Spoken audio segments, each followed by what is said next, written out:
So the book that I read is Nausea by Jean-Paul Sartre, and it is one of the earliest novels that Sartre wrote, and it was published in the 1930s. And I guess you could call the novel a city novel that tries to encapsulate the feeling of living a relatively anonymous life in the city. The book is set in a seaside town called Bouville, which translates into Mud Town, which I thought was a quite funny name, and it also fits the story in a way.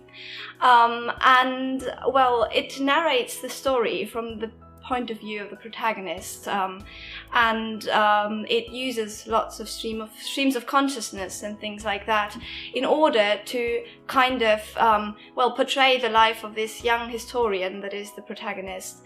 And he is quite an outsider. He dedicates himself to his work as a historian, and one of his hobbies is to observe the world around himself.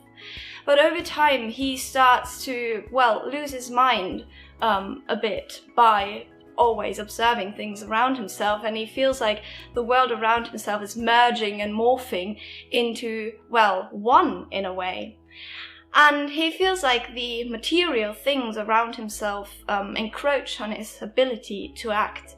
And this feeling is what he calls nausea, which is also the title of the book. And the book really is a psychological novel, and it plays with reality and tries to sort of twist our sense of what the world around us is. And I think this is what makes the book so amazing. And if you're into these kinds of books, then I would really recommend you read it, because it really sort of plays with your sense of what reality is.